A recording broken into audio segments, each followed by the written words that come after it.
everyone, and welcome back. I'm Terry Gross, and today I'm here with the author of the best-selling sci-fi novel, The Martian, Andy Weir. Hello, Andy. How are you doing today? I'm doing well, thank you. How about you? I'm doing good as well, thank you. So, I'm going to go ahead and dive into our first question, which is about your past. I understand that you were hired at a natural laboratory when you were only 15. Can you tell me about what you did there? Well, I was hired as a programmer for a national laboratory called Sandia.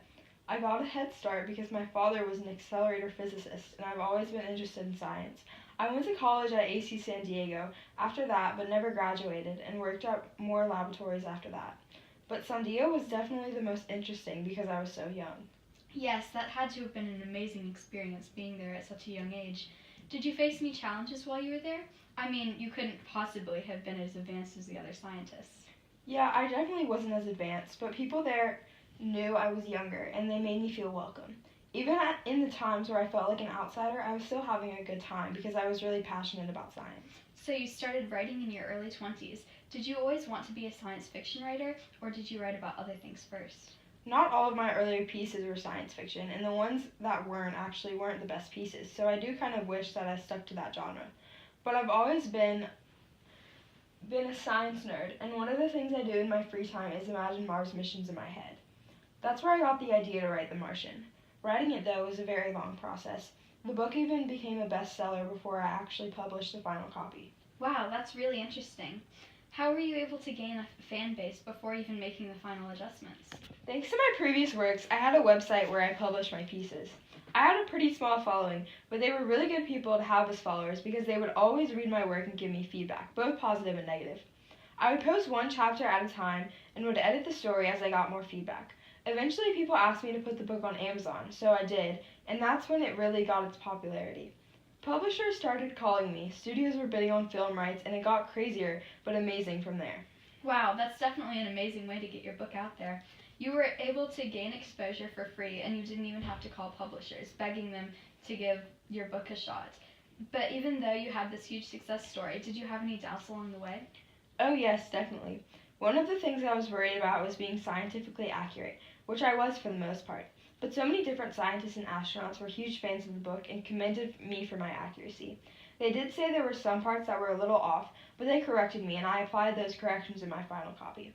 But the thing I was most worried about was if the storyline I came up with would be interesting for other people.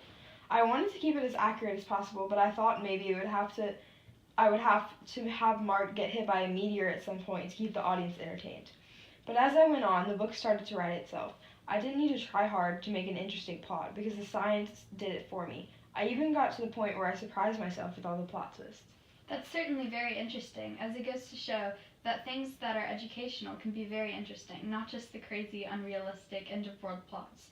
Was this something that you wanted to show in this book? Well, I always like to spread my love for science onto my friends, but going into writing this book, I didn't think I would be successful with just the realistic stuff. And I knew I would have to throw some crazy plot twist in. But once I got into it, the book started writing itself, and my main goal became to keep it realistic. I'm really proud of how it turned out because I get fan mail that starts with, "I usually don't read science fiction, but..." That's my favorite type of fan mail because I get to see the impact I left on people.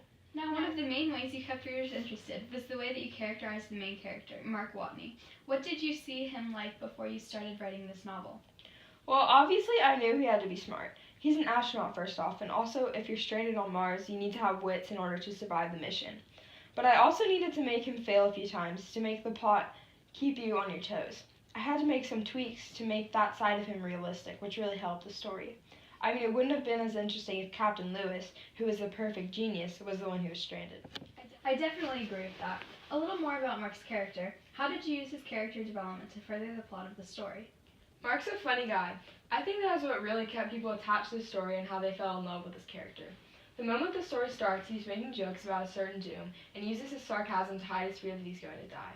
But as the story moves along, he becomes more and more hopeful that he'll get out. And as you can tell by the jokes he makes, he really thinks there's a chance he will make it, but he doesn't want to believe it in case he doesn't. I think that the way he uses his humor really shows that. I also use his humor to keep folks interested, like how some sologs will be one-sentence comments that have nothing to do with space, or how he goes on about Lewis's 70s records. Those were used to make him a more lovable guy and keep the story more lighthearted. Mark seems like such an interesting and vibrant character. Are there any similarities between you and the character you created?